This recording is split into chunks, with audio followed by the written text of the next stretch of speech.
We're good. Okay, good morning, everyone. Secretary Walsh is not able to be with us this morning, so I'm going to be chairing the meeting. So be gentle with me, please. And Chris Harding, who's the Chief of Staff and Undersecretary at UHHS, is joining us as Secretary Walsh's designee. So Chris, welcome. Glad to be here. Thank you. So I'll call the meeting to order. And Kathy, would you please take a roll call vote? Absolutely. Good morning, everyone. Morning. Commissioner Caljo, Here. Michael Chernow, I believe is not in attendance. Okay. I believe Bella's not here, but Bella. Okay. Eric, Here. Dana, Here. thank you. Robin, Here. Dimitri. Morning, Kathy. I'm here. Morning, Dimitri. Chris. Which Chris? Oh, I'm sorry. Chris Harding. I'm sorry. Present. Thank you. Okay. Nancy. I'm here, Kathy. Good morning. Good morning. And Matt. Good morning. I'm here as well. All right. Thank you, everyone. Great. Thank you, Kathy. So the first item on the agenda is approval of the minutes from our February 13th meeting, and I'll entertain a motion to approve the minutes. So moved. Second. Great. Kathy, we need a roll call vote for this too. Absolutely. Okay. Commissioner Caljo, Yes. Eric, Yes. Dana, Yes. Robin, Yes. Dimitri, Yes. Chris Harding, Abstain. Nancy, Yes. Matt. Yes. Thank you, everyone. Great. Thanks, Kathy. So the motion carries. The next item on the agenda is a report from our Executive Director, Audrey Gasteyer. Oh, thank you, Nancy. Good morning, everyone, and welcome to today's meeting. I would like to start today with a few updates on progress we've made on some internal initiatives since we last met together. First, I want to welcome the Health Connector, Chris Rule, our new and first Chief People Officer. Chris started with us just last month, coming most recently from a senior HR leadership role at Point32, and is quickly injecting new energy and expertise around all things HR, staff support and development, and workplace culture. His overarching goal is to help everyone at the Health Connector be successful and thrive in their roles. As he said to our staff, he is not the Chief People Officer, he is your Chief People Officer, and we are thrilled to have him on board. Welcome, Chris. Thank you very much. Second, I want to note that we have started the gradual transition from one vendor to another for our call center business, as AHS has begun handling a portion of Health Connector calls starting last week. Since April 1st, AHS has taken 2,188 calls and handled them with excellence. Our contractually established service levels are set at 90%. As of last night, AHS has been at an average of 98.99%. Agents continue to learn the intricacies of our systems and processes, but from the first call last Tuesday at 8:08 a.m. and onwards, they've gone above and beyond in their helpfulness, patience, empathy, and support as they talk with our callers.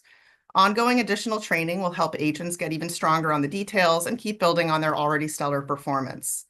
AHS took 3% of our calls last week, and this week they are up to taking 10% as agents continue to get more comfortable. All part of our plan to facilitate a gradual and measured transition. The percentage will increase over the next 6 months with the goal of AHS taking all calls as of October 1st. I want to thank Trish Grant and Kim Marie Mercure, who led the strategy and execution of this procurement and implementation, and the Health Connector team that challenged us to think different about this transition.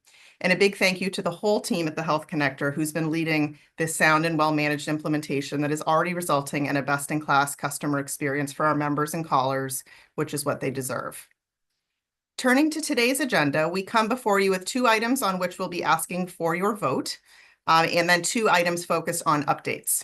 On the voting side, you had given preliminary approval to the affordability schedule at our last board meeting, and the public comment period did not deliver any comments on the schedule. So we will ask for your final approval today. Next, we last updated our board bylaws, back in 2016, and we'll ask for some targeted updates today around holding virtual meetings and updates to contracting notification and voting thresholds in order to keep pace with inflation that's occurred since the threshold was established back in 2006 and keeping us in line with current practice at similar board-governed entities. Our goal is to update the bylaws to ensure we're making the best use of the board's time at meetings and streamlining processes appropriately. On the update side, today we will provide you with details about Health Connector for Business, our small business platform that delivers coverage options to employers with fewer than 50 employees. Health Connector for Business provides not only coverage flexibility of businesses and employees, but also a number of ways to save on the costs of healthcare. Of particular note, new this year is the premium value designation and filter, which makes it easier for small businesses and brokers to focus in on plans that deliver benefits and services at premiums that are beating the market average and can be up to 20% less than other plans at the same benefit level. We understand the financial pressure that small businesses are under and hope the premium value plan, along with some of the other cost-saving measures you'll hear about today, can help those employers find new options that deliver affordable coverage to their employees. Finally, today, we are going to discuss the current federal policy landscape. There is a lot going on, ranging from staffing cuts at Federal Health and Human Services to ongoing budget discussions in Congress. But at the moment, much of our internal focus has been on a proposed federal rule on marketplace policies and operations that CMS issued last month. We are preparing a comment letter in response for delivery this week. The rule has the potential to negatively impact our members and enrollment by possibly shortening our open enrollment period, reshaping auto renewal, and reducing state flexibility in many areas we've successfully leveraged for the last decade and longer. As we continue to assess and be prepared for any and all changes on the federal level or in the broader economy, our focus remains on protecting the coverage gains we have made here in Massachusetts in the way we always have, by putting residents first and working diligently and creatively to deliver affordable healthcare access to everyone who needs it. Relative to that commitment, I also want to acknowledge that this Saturday is the 19th anniversary of the landmark state healthcare law, Chapter 58 of the Acts of 2006, which created the Health Connector. Since then, Massachusetts has led the way in making healthcare accessible and affordable, resulting in our nation-leading health coverage rate. As we move into our 20th year, we are as steadfast as ever in our commitment to delivering for our members and the Massachusetts public on what we were created to do: ensure that people who might otherwise fall through the cracks in our health coverage landscape have the healthcare access and financial protections of health insurance. We're incredibly proud of the work we do to make affordable, meaningful access to care a reality for the 366,000 Massachusetts residents we serve, and are working to be as prepared as possible for any changes at the federal level that we need to navigate. Throughout the last 19 years, this board has been a vital source of insight and support as we've built our marketplace to where we are today and continued to nurture and evolve the Health Reform Compact here in the Commonwealth. Thank you all for the time and energy and experience you have devoted to the people of Massachusetts, and we look forward to continuing to make progress together. With that, I will hand it back to our Vice Chair. Thank you, Audrey. Just adding kudos to Trish and the whole team. That's really quite an extraordinary implementation. So very, very well done. And 19, that's a huge milestone as well. Any questions or comments for Audrey on her report? Seeing none, we'll move on to a presentation on the final affordability schedule for 2026. And this will be an item that we're going to vote on, and Kayla Sherry will be presenting. So welcome, Kayla.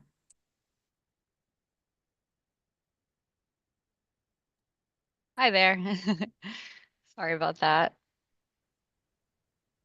Okay, you can hear and see me now. Good morning, everyone.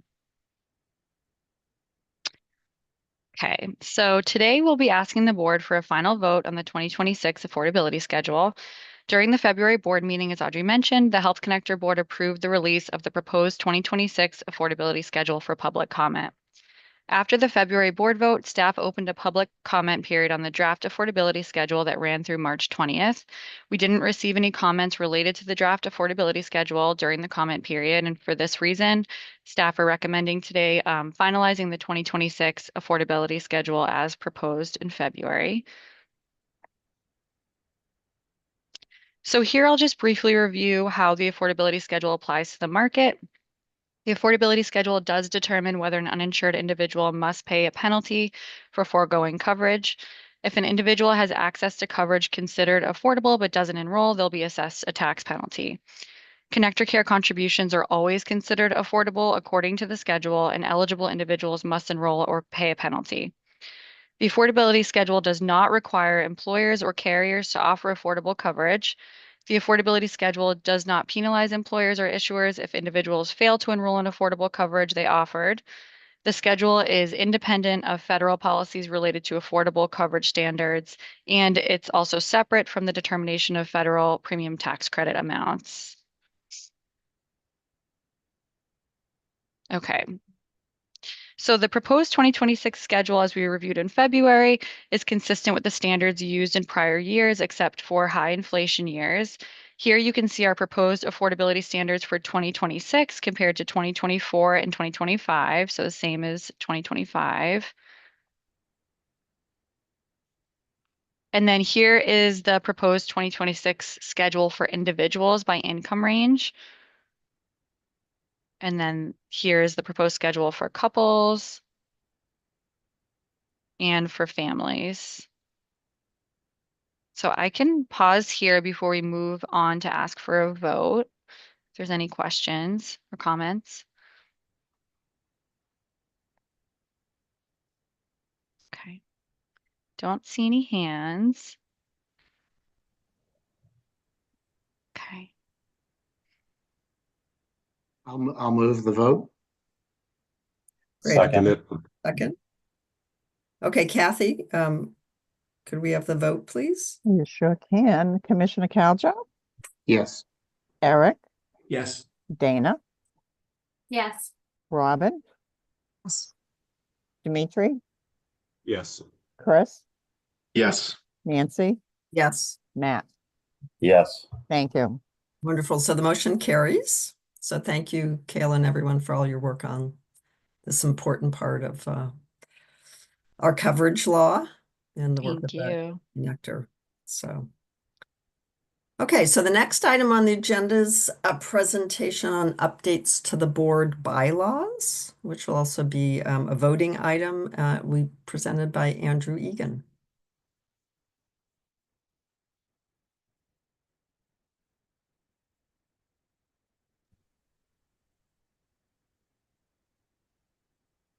Good morning. Thank you, Nancy, and good morning, members of the board. Today, I am going to review some proposed updates to the Health Connectors board bylaws. Oops, excuse me, sorry, I'm on the wrong presentation.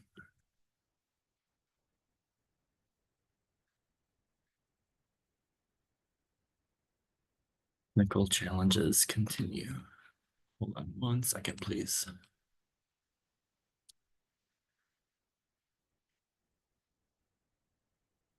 Okay. So I'll start with just a quick summary in the background of what we're covering. So today's proposed updates to our bylaws are the first since 2016, which was the last time that the bylaws were reviewed and updated.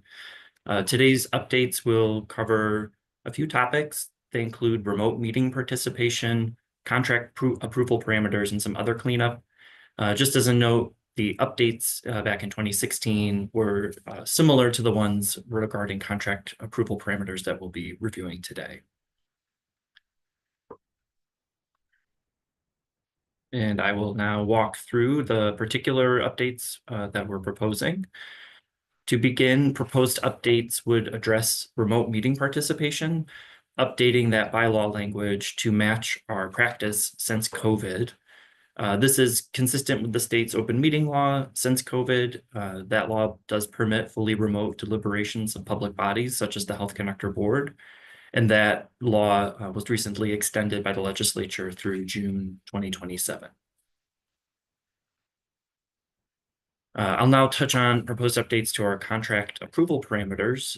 As Audrey mentioned, the goal of these updates is to provide additional operational flexibility to the Health Connector while ensuring that the board continues to retain appropriate oversight over major contracting activities. The first update would increase the threshold for contracts for which the board must be notified from $15,000 to $25,000. This provision was last updated in 2016 when that amount was raised from $5,000, which was the amount that had been in effect since the beginning of the Health Connector Board being governed by the bylaws back in 2006. The next update would increase the threshold for contracts on which the board must vote. That would go from $250,000 to $500,000. Unlike the notice threshold, this provision has been unchanged since the bylaws were first enacted. And we're proposing to make this change in order to account for the inflation that has occurred since 2006.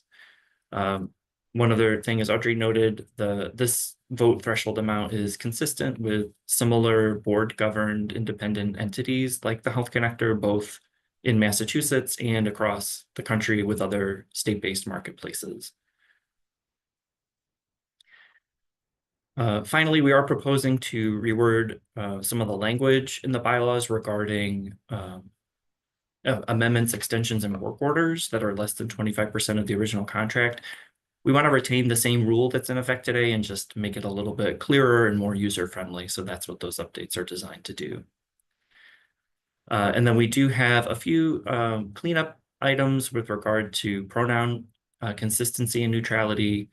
Just to give an example, the current bylaws refer to the board vice chairperson using his, and we think we'd be better served if that language were more neutral. So we're proposing to replace that with a there.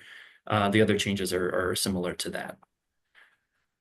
So that is the summary of the updates proposed, but I will pause here to take any questions.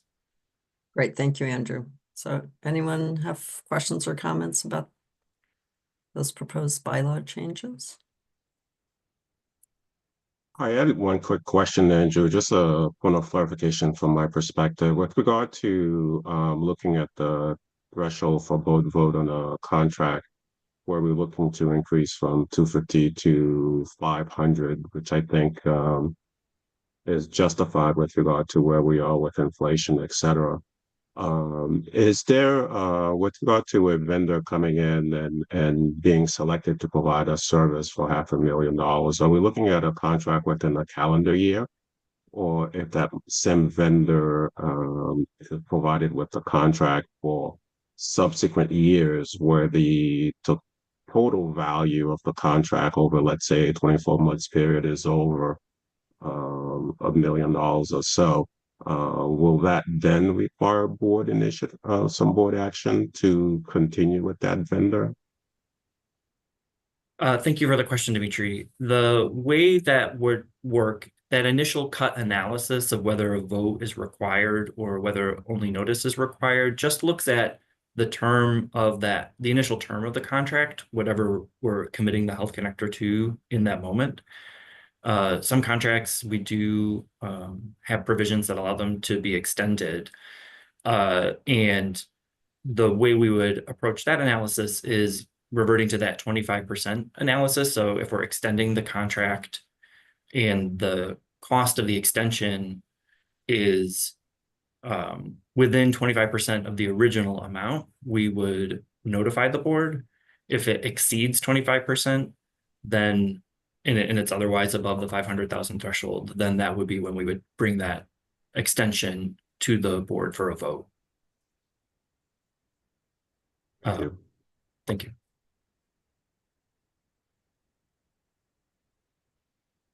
I don't see any other questions. So seeing none, we'll entertain a motion. I'll move. Second. Great. All right, Kathy, you're up. Okay. Commissioner Caljo, Yes.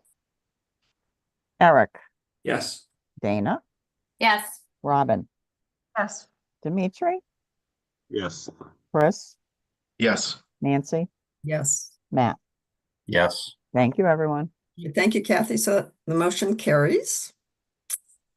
All right, so we'll move to our next agenda item, which is a presentation on federal policy updates. And Marissa Waltman's going to be starting off the presentation on that. So good morning, Marissa.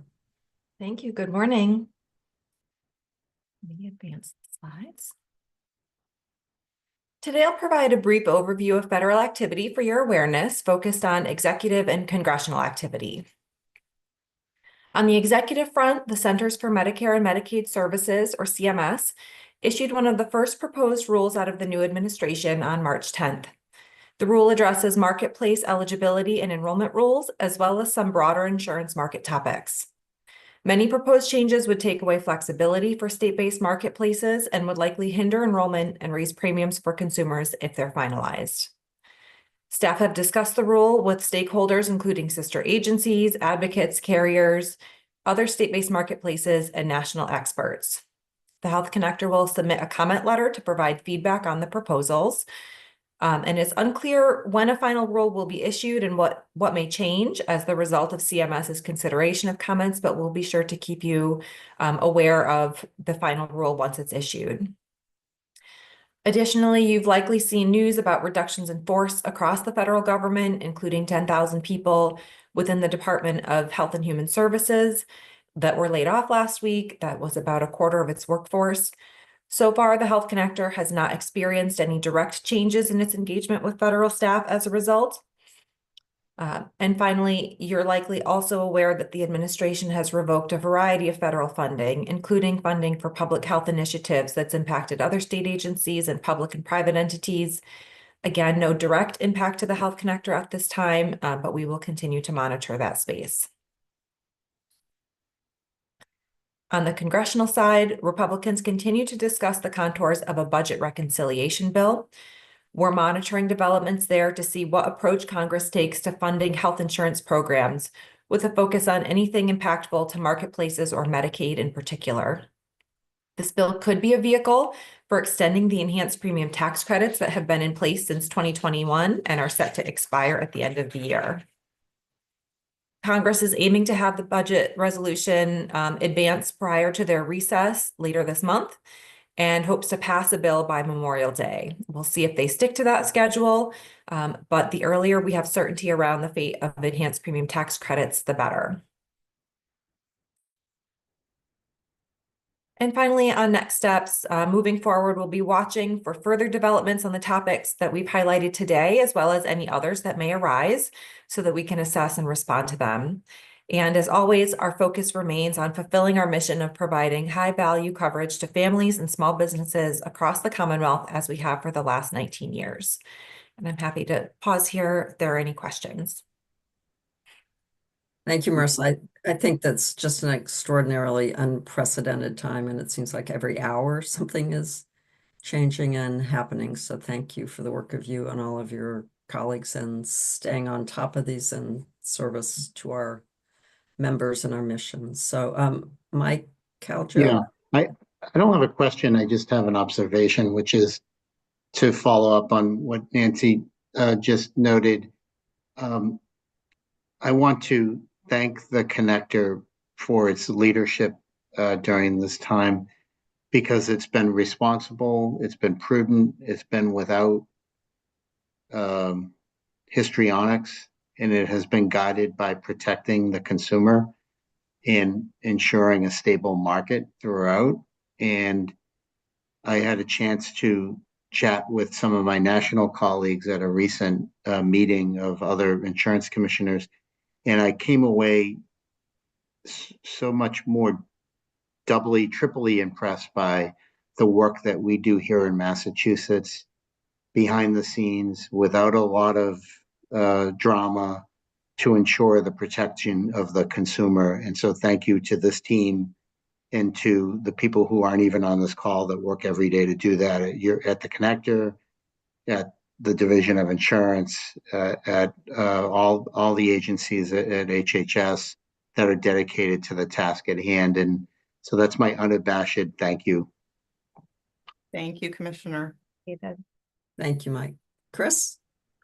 Yeah, just one more thing to add on. I know you mentioned the 10,000 layoffs at HHS Federal.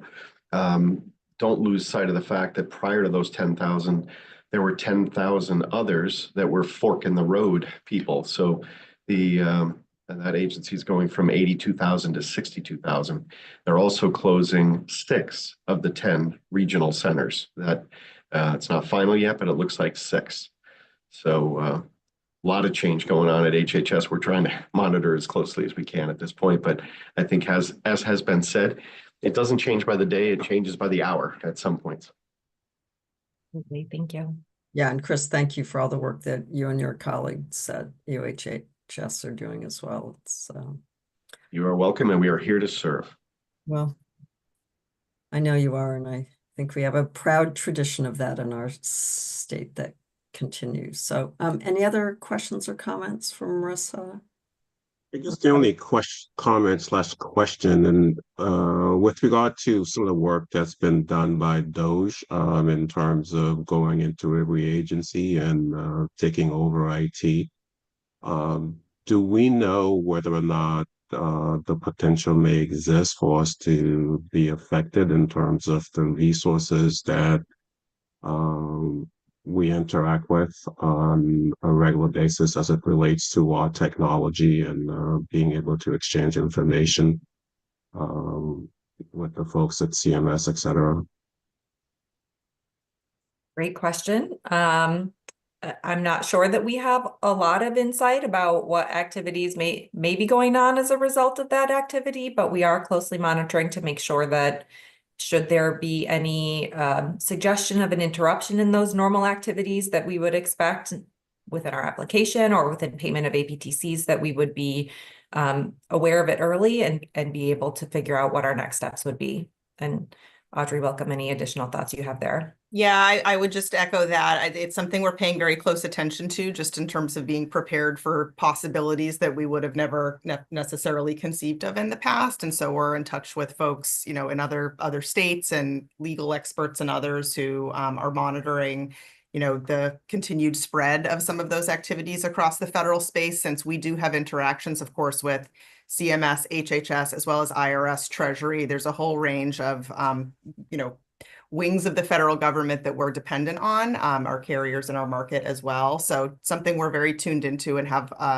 sort of more sensitive, antenna up on. And so we would certainly be in touch with the board if we saw any activity that seemed like it would have operational implications for us. The only other thing I just mentioned, I jumped out of line, so I apologize, is that our insurers have been incredibly flexible and responsible in this area. We have heard and seen and interacted with them constantly throughout this process. And each of the Massachusetts market participants has shown good judgment, steady leadership, and have not overreacted or underreacted to any particular issue. And I just think it's noteworthy, because that is as important as the work that we do. It's important that the market participants also show that same sense of combined and collective purpose, and they have done that. Chris? Yeah, one other thing to add on from the CMS perspective with Mass Health. We have a lot of interaction there. We get a lot of federal reimbursement for the technology work that we do. I'd say that the nature of the approvals has slowed down a bit. And I would say that they're asking a lot more questions now than historically. I don't think anything's been out of bounds. I think Mike Levine would say that, but a lot more than we had been accustomed to, certainly over the last 4 years. We're watching it because we do get a lot of federal reimbursement for the technology work we do. So that's one that's front and center for us every day. Great. So any other questions, comments? Okay, well, this will be a ever-growing agenda item for us, probably in the months going forward. So, okay, the last item on the agenda is going to be a presentation on Health Connector for Business. And we're going to hear from our colleagues, Jonathan Gentili, Jason Leverts, and Nelson Texera. And is this Jonathan's inaugural run in front of the board? It sure is. So, Thank you, Jonathan. Particular welcome to Jonathan. Thank you very much. I'm happy to be here. Thank you, Nancy. All right, looks like I have control of the screen. Good morning. Thank you. My name is Nelson Texera, and as Nancy mentioned, I'll be joined today by Jason Lefferts, who I think you all know, and Jonathan Gentili, who is our new Director of the Health Connector for Business program. It's been a while since we've provided a dedicated update on the Health Connector for Business program. So we recognize that there are a number of new board members since the last update. So for today's conversation, we wanted to provide the first of two updates to the board this year, starting with today's presentation, focusing on an overview of HCB, highlighting what we offer in terms of options for our employers, the benefits of enrolling through the Health Connector for Business program, enrollment updates and trends, marketing and outreach and partnerships that are underway, and improvement opportunities we're currently focusing on, and then finally, setting up a preview for future topics that we'd like to engage with the board on later this year when we return for a more detailed update to the board in the fall. All right, so to start with, slide issues. To start with just an overview of the Health Connector for Business program, we offer health and dental insurance to small employers with less than 50 employees. And we do so through a partnership with our exchange colleagues at the DC Health Link, and we leverage their Small Business Health Options platform or SHOP platform and their support and vendors, which provide various levels of support, including technical support, contact center operations, and support operations like back office, enrollment and billing, and noticing. And one thing to call out when we say for small businesses of less than 50 employees, the definition of employees for our case, it means you have to have at least one employee, so it does not include sole proprietors. All right. So, sorry, skipped one. So benefits of enrolling through the Health Connector for Business program. We have many unique benefits offered to employers who choose to shop through the Health Connector for Business Health Connector for Business program, including the benefit of side-by-side shopping. Similar to our individual experience, we have all of the health and dental insurance carriers available in the state for individuals to conduct side-by-side comparison shopping. And benefits of that comparison shopping include, the ability for groups to make better informed decisions, leading to saving up to 20% by finding the right plans that meet their needs. And on the upcoming slides, we'll take a deeper dive into some of the other benefits listed here, including our wellness program, which is only available to individuals, to groups who enroll through the Health Connector. The ACA Small Business Tax Credit, which is a federal tax credit program that is, again, only available to groups who enroll through an exchange. We'll talk about our broker support, and then also a little bit more into the flexible shopping models that are available through HCB. So starting with the shopping models, the Health Connector offers the traditional one-plan model where the employer selects a single plan and all eligible employees enroll into that plan. We also offer what we call employee choice or flexible shopping models. These include the one carrier model, where the employer selects a reference plan and the employees have the option to choose any plan offered by that same carrier across all metallic levels. Also, the one level model, where the employer selects a reference plan again, and the employees have the option to pick a plan from any carrier within that same metallic level. These flexible options allow employers to control their costs by locking in their contribution amount based on the reference plan that they select, while still allowing employees to find the right plans to meet their diverse needs, whether that be related to specific carrier networks that they need access to, or finding the right plan level based on their needs.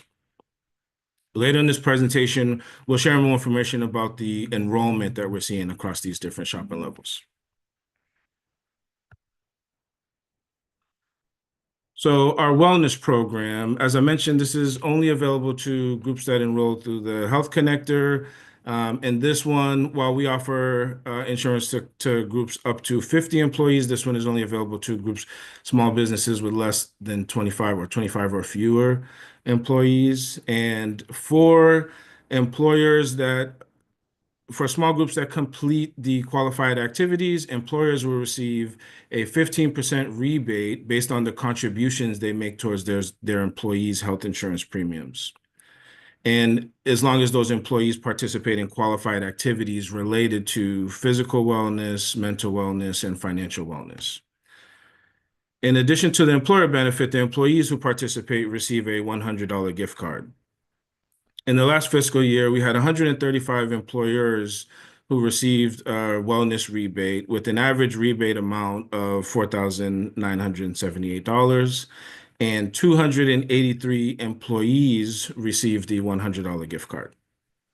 This program and rebate is, since it's only available to the Health Connector for business, this is an area where we continue to highlight in all of our outreach and advertisement activities.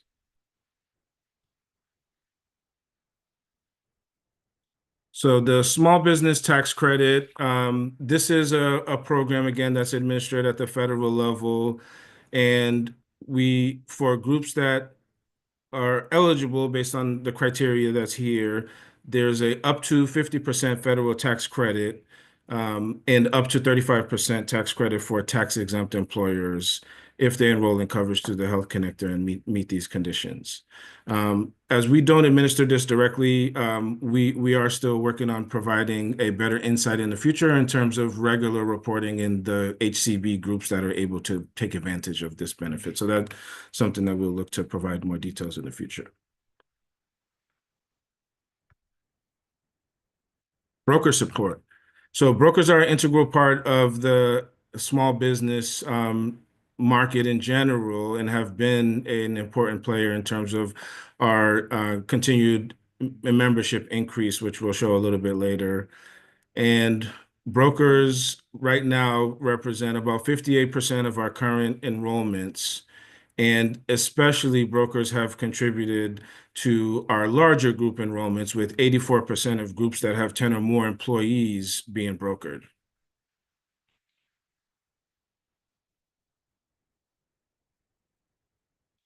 Additional benefits available through the Health Connector. As Audrey mentioned earlier, we knew in 2025, we introduced the Premium Value Plan designation, and this was an improvement to our shopping experience to highlight some of the savings that are already available through the Health Connector. So in small groups, employers and employees are able to easily have access to another indicator of a plan that exists on our shopping platform with lower than market average premiums for the same benefit level that they would otherwise find off exchange. So in addition to that, we also have our health savings account plan. So we have HSA compatible plans for all carriers across the silver tier. I'll pause there in case there's any questions before we move on to Jason. I see a hand up. I have a quick question, if that's okay. Yes. I remember years ago, anyone who was selling in the individual marketplace was required to sell in the business. Is that still true, or who is selling exactly as far as dental and medical carriers? Yeah, from the carrier perspective, it's the Yes, yep. same exact carriers as we have available on the individual market are available in. So they're required to do that? Is that the case? They're required, if they're selling in the individual, they're required to sell in the shop as well, or? I may defer to someone else if someone else knows from like an SOA perspective if it's required. But I do know that we have all the same carriers. Okay. No, that's fine. That's good. If anyone knows, fine. If not, you can find out later. It's okay. Thank you. Thank you. It was really helpful to me since I'm new. So this is great. Thank you. Thank you. Eric? Thank you. Wanted to dive into the wellness program a little bit more. As a benefit broker and a small business owner, that catches my eye quite a bit. It is unique. It is material at 15% of premium. What I heard you say how many companies, employers reached it. What percent of our total is reaching that? And also, I'm wondering if there was any thought in terms of the design and reviewing it. Has it always been just a 33% target in terms of participation levels? Seems a little actually on the low side, requiring only 33% of your employees to reach a goal to get that full 15%. In the market, we generally would see a little bit higher goal to get that kind of rebate back. And I'm wondering if we were to think about that design and maybe want to get a little bit more folks to participate, and maybe employees can gain a little bit more than $100. I don't know, just thoughts as to what percent are reaching it, and then whether it makes some sense to review the design at some point, see if we can make it even stronger. It's great incentive as it is.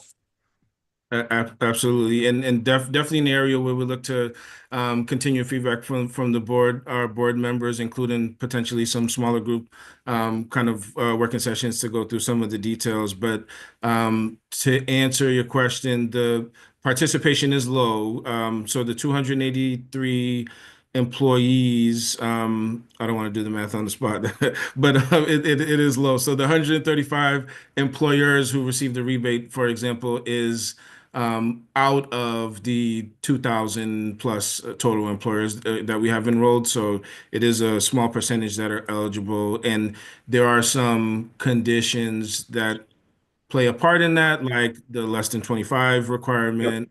Also, it's available only for 3 years.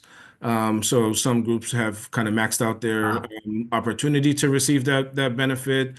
And then to your broader point, 100% agree. This is an area that we're trying to consider all the options in terms of how do we make the program not just spread the awareness of the program, but how do we make it easier for people to understand and meet the requirements, and so that it's more consistently used for the groups that are eligible. But yes, definitely opportunities on all fronts there. Yeah, anything I can do to help with that, it's a great opportunity. There should be many more employers participating in this one. If I told any of my clients they could get 15% off their costs on a overall premium for them, they would really work hard at it.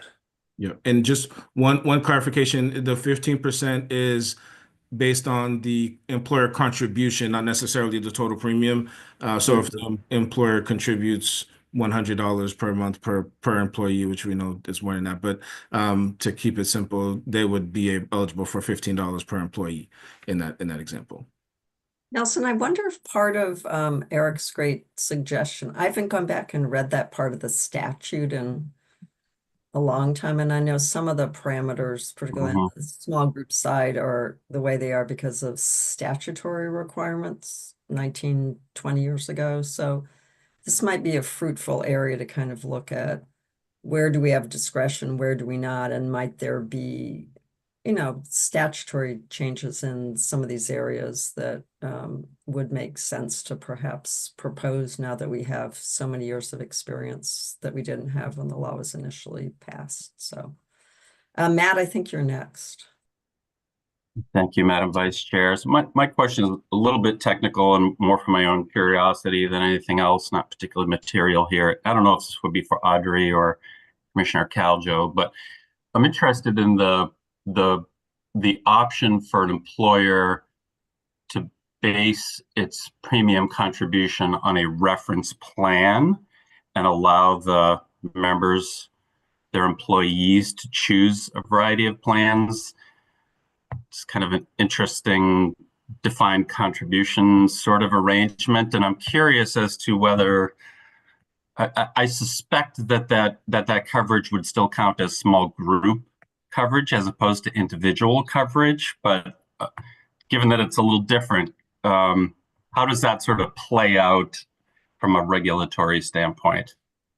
I'm happy to just take a first crack at that, and then certainly Commissioner Caljo jump in.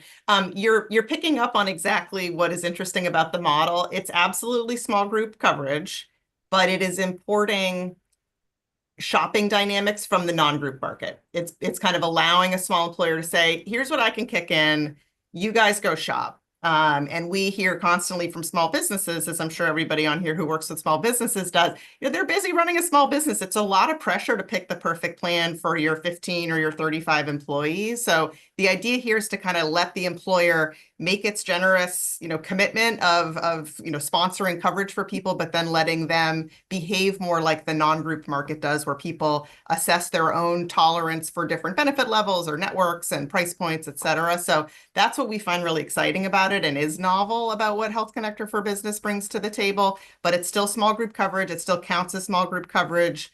All the same consumer protections, rating dynamics, et cetera, that you think of when you think of the small group market and the merge market generally are in place. But Commissioner Caljo, I don't know what else you may want to augment. The only thing I'd add to that is that increasingly I think it's an attractive product, that the market is responding, and that's at a time when really the only variance is around cost share and network. And there continues to be interest in having additional flexibility around other items within the policy construct, which is a harder set of questions in terms of benefit design, pharmaceutical management, those issues. But certainly the market is asking for those options as attractive options. And Eric, I think, has seen that even, probably the most of anybody on this call.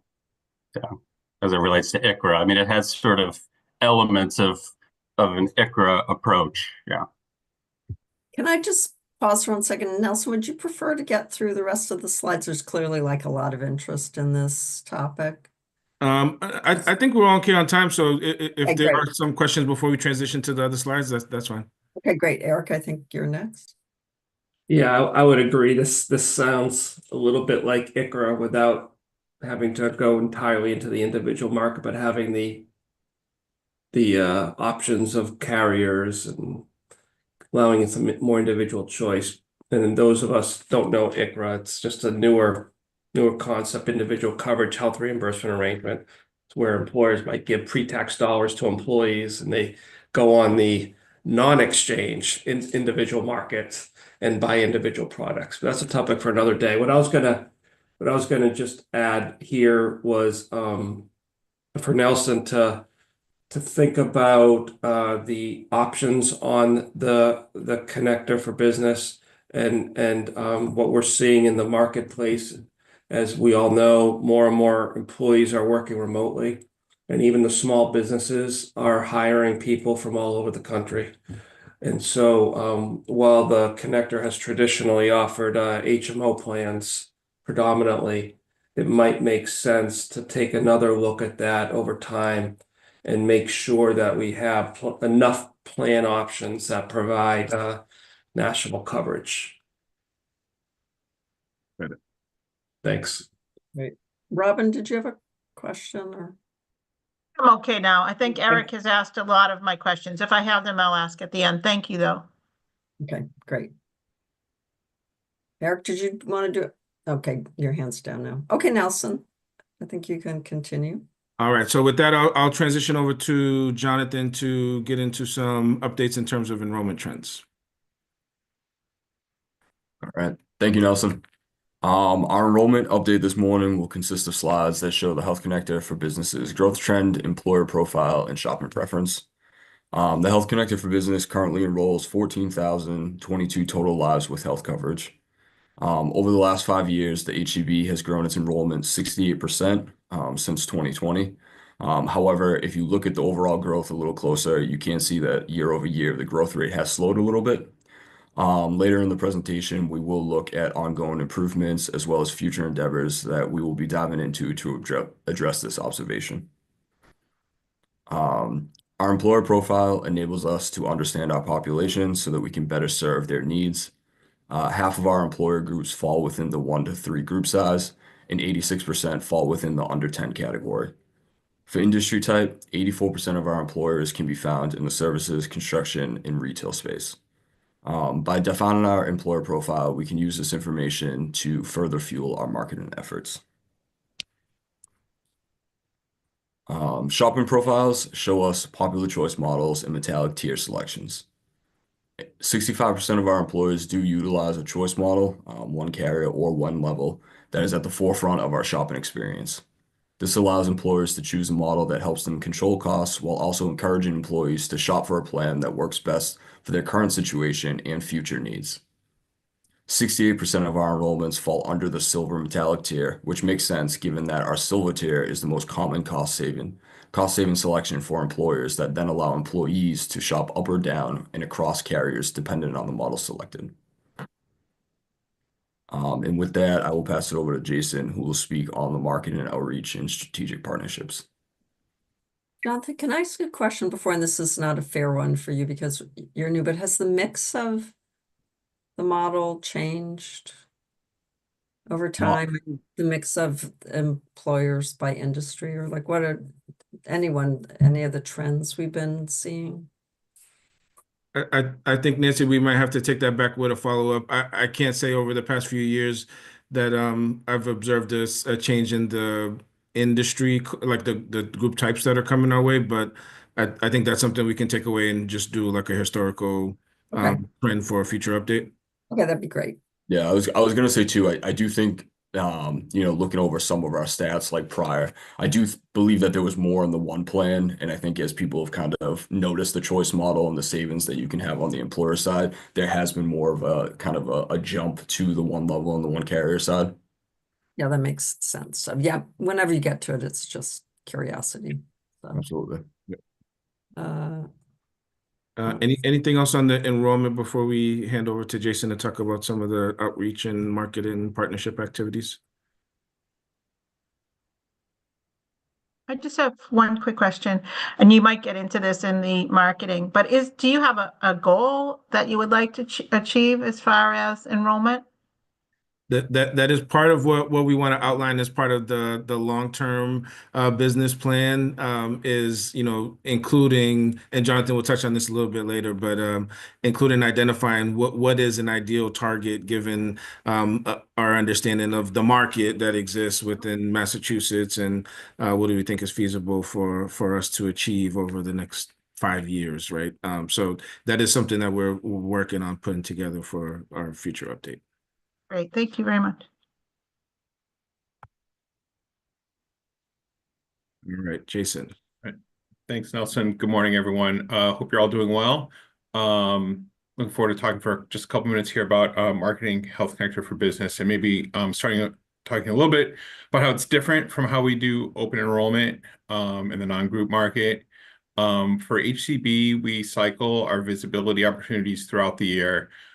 Generally, it's 2-month cycles that lead up to the big enrollment deadlines for January, April, and July coverage, which is historically the busiest enrollment times of the year. We are working to specifically target small business owners and decision makers at small businesses who make decisions on health insurance coverage. And we use that to identify broad outlets like radio and streaming video, and then targeting digital usage to those profiles. And because we work in these 2-month cycles, we're able to review each cycle, look back, make adjustments as necessary to maximize performance going forward. For digital and video programming, we're able to measure KPIs like click-through rates, cost per click, and video completion rates. Traditionally, and by traditionally I mean always, paid search advertising is our strongest performer. And that is a feature that we always leave on and active. So that's kind of outside of the 2-month cycles I was talking about a second ago. For example, there the click-through rate is 23%. That's way ahead of the 14% benchmark. And the cost per click on paid search is 70 cents, which is less than half of the $1.63 benchmark. Video and digital displays also typically surpass their benchmarks. Sometimes over time, we do see softening in certain areas or on certain platforms. When we do identify a drop in performance or something not meeting their benchmarks, we work work with the platform to adjust keywords or make other changes to improve performance, or we change platforms. We've done that, occasionally over time, where a platform just isn't getting its act together, and we move somewhere else to help us get ads in the right places and generate engagement. A good example, maybe for the moment, we saw a downturn last cycle in performance on Spotify, and for the cycle beginning today, for the next 2 months, we're moving to Pandora to try to improve streaming radio performance. We have been over time leading into testimonial spots for HCB, where we have business owners talking about their experiences, their ability to provide affordable coverage to their employees, and their employee satisfaction with those plans. We typically have 3 or 4 different testimonials in the mix, and we have been updating some of those to include details on premium value plans. Some of the people who have provided testimonials are in premium value plans, including Mario Campos, who's that's a screenshot from his newest ad, which also starts running this week. We started with digital and radio updates last cycle. And like I said, the material starting this week will also include video testimonials from member groups that include reference to premium value plans. In the past, we have included keywords and investment in reaching brokers through marketing methods. That was always a higher cost per encounter for us. And over the last year or two, we saw that really starting to soften and slow down. So this year we're adjusting, and we've invested in a partnership with the Massachusetts chapter of the National Association of Brokers and Insurance Professionals. They're the biggest broker association in the state. And I'll talk about that a little bit more on the next slide. But if anybody has any questions on the marketing side, I'm happy to take those. Not seeing any hands. So on strategic partnerships, like I just said, our partnership with NABIP is new this year, and it's designed to help us reach directly to the state's broker community, providing information and updates through the largest broker association in the state. I think the highlight of this partnership, we're going to have a sizable visibility and interaction at the organization's annual Benefest event. That's their biggest event of the year. That's in early June, and we're looking forward to having a big visibility there. Additionally, we're able to engage with the association's leadership on a regular basis to enhance the visibility of HCB. That includes just this week, Audrey had a brief meeting with the board of the organization where she was able to talk about HCB and some of the benefits we provide.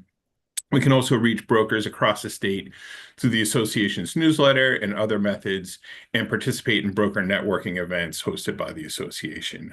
So we're really looking forward to this partnership, getting us better positioned with the state's broker community. We have made a lot of advances there, I think, since 2017 when we launched HCB, but there's definitely some room for us to do a little bit more there and reach brokers directly and encourage them to get certified and get engaged with the platform. We continue to enjoy strong partnerships with other business organizations like Chambers of Commerce and the Mass Nonprofit Network. Those partnerships give us the opportunity to attend networking and informational events, directly reaching small businesses in key communities. And we do continue to grow our relationship with Mass Hire Career Centers. They have more than 30 locations around the state. We're in the process of sending them updated material about HCB and the Health Connector to all of those locations, and we regularly participate in webinars and other activities with individual career centers. Jason, how do we figure out which of these many and diverse approaches are the most effective? So going back on the marketing side, well, even I think on the partnership side. On the partnerships, yeah. So with the state association, we just started that in the last this year. It's really only 3 months old, so I think we're starting there, going through the cycle. I know Nelson and Jonathan have been on the chamber beat a little bit more than I have lately. I don't know if they have anything to add, but those are just good opportunities for us to just network, be able to put faces to names, get the word out about HCB. Yep. Yeah, if I can just add on some of the work with the chambers and some of these other like nonprofit groups, I would say these are good opportunities for us. What we learned when we're out on the road on some of these events are that there are small business owners who aren't aware of all the resources available to them, and in some cases we're one of the resources they're not they're not aware of, and in other cases there are resources that we weren't aware of that are available to small businesses. So part of what we're working on with those partnerships is making sure that anywhere where small businesses go for help, the Health Connector for Business is one of the options that's available. So working with some of these groups like the Chamber of Commerce that has, good ties to their local small employer community, making sure that everyone within that network is aware that Health Connector for Business is an option. So it's not as kind of tightly monitored in terms of how many clicks turn into enrollments, but it is helping in terms of spreading the awareness across not only the employers but the resources throughout the state that support employers, so that they're aware and we're aware of all of those kind of collaboration opportunities. Yeah, Nelson, if I can jump in too. I think with a lot of these strategic partnerships too, for us, it's about exposure, but also too, sometimes the relationships that we can kind of create along the way. Recently at a Merrimack Valley Chamber of Commerce event that I was at, Secretary Howe from the Executive Office of Economic Development was there, and she was speaking. And I did get an opportunity to kind of sit at a table and speak with some of her representatives. And we learned of an opportunity that they have, an initiative that they're running called Business Front Door, which is actually a resource center that they're running for small businesses where they can go on their site, put in some information about their employment and their employees, and it will kind of spit out all these different resources for that employer group. Right now, we are not a resource on there, but we're currently in the works of working with them to become part of that program. So I think too, like some of these strategic partnerships do kind of open up other doors and opportunities along the way. Yeah, can I ask one other question? I know I know it's a very active group of state-based marketplaces that has always been meeting and collaborating. Is there something comparable within that group that's sharing kind of lessons and strategies in the small employer space? I can weigh in there. I don't believe that is the case, Nancy. We're very plugged in with the State Marketplace Network, and obviously the executive director, CEO has a group. There's a policy group, an ops group, and a comms group. I don't believe there is anything comparable for SHOP, the small business platform through marketplaces, partially because a lot of state marketplaces have not leaned into that space at all. A select number have. So it's a little bit more ad hoc in terms of our interaction with those marketplaces. So it's a little more like at our own kind of prompting, but we do have those contacts and do have regular conversations with folks in other states. It's just not kind of a formal network on the SHOP side. Yeah, I know when we've talked in the past, I recall it's Vermont and DC that are really the other two states that has that group expanded at all, or? DC is definitely the exemplar. As folks know, they did legislate that all small business sales need to flow through their exchange. So they kind of have that volume for that reason. Rhode Island is also fairly active on the SHOP side. You're right about Vermont. Maryland has been, I think, a little bit more of a leader in this space too in recent years. So there's a little bit of movement, as I think similar to Massachusetts. A lot of state marketplaces are trying to think about how they can be part of the solution to the cost challenges and pressures that small businesses in their communities, in their respective states are experiencing. And some of them have kind of braided in. We were talking about ICRAs earlier. Like there's a lot of different responses that marketplaces are exploring around how to best support small businesses.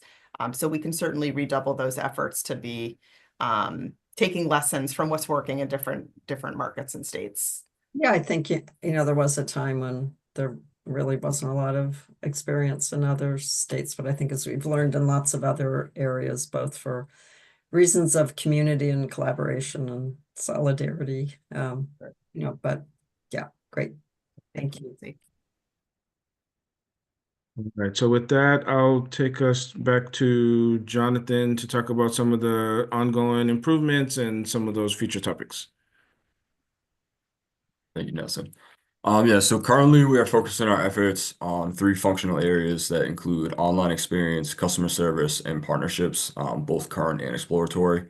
Employer and broker user interface and user experience shopping investments aim to provide a streamlined shopping experience for our groups, so that they can more easily compare and shop plans. Improved case handling processes will allow us to work cases more efficiently and decrease overall resolution time. And then by strengthening our broker comms and engagement practices, we look to support a partnership that drives 58% of our current enrollments. While focusing on the 3 functional areas listed, we are still brainstorming and looking at all facets of our operations and business development when it comes to continuous improvement. Then for future topics, as we look to set the stage for our board presentation in the fall, these future topics will be discussed in more detail. An update to actionable ongoing improvements we are working on and where we are in the process will be given, along with an impact to growth and enrollment numbers. A premium value plan update will be provided to gain insight on the effect it has had on the enrollment and shopping experience since its launch. And then a long-term business plan will be developed that includes a differentiation plan for our vision that aligns with the goals of Health Connector, including a plan to promote growth for the HCB. This plan will include scalability, internal improvements, and better understanding of our external marketplace across Massachusetts and other state-based exchanges. Eric, yeah. Thank you. Just thinking aloud here, we could talk about this when you get to these topics, but when it comes to reaching out and marketing, it may make sense, if you haven't already, to start to target the brokers who do a lot of small business work and meet directly with them. That's what any new player in our market seems to do. If it's a new insurance carrier, if it's a new third-party administrator, a new vendor, they look at the brokers that they want to target, and they set up meetings directly with them to educate them on what's available. So while all these associations are a good step and a good idea, I would think about meeting directly with the brokers in the future. So anytime you want to talk to me about that, I have some ideas on how to make that happen, if that would be helpful. Yeah, no, absolutely. I think that would be extremely helpful. And I think for all those reasons you kind of mentioned, it would be beneficial to us. I have had the opportunity to meet with a couple of our kind of our brokers one-on-one, but I do agree that kind of putting them in a group setting and kind of seeing, the things that, they're seeing, the challenges, and, some of the things that they would like to see on our end would definitely be beneficial. And the ones that aren't working with you, the ones that are working with small businesses that aren't on this platform, you want to present to them and say, hey, here's an option, and just educate them on it. That's what everyone else does with us. So we can talk about that later. Thank you. Thank you. That's great, Eric. Thank you for that offer. That sounds like that's a really promising strategy too. All right, other questions or comments?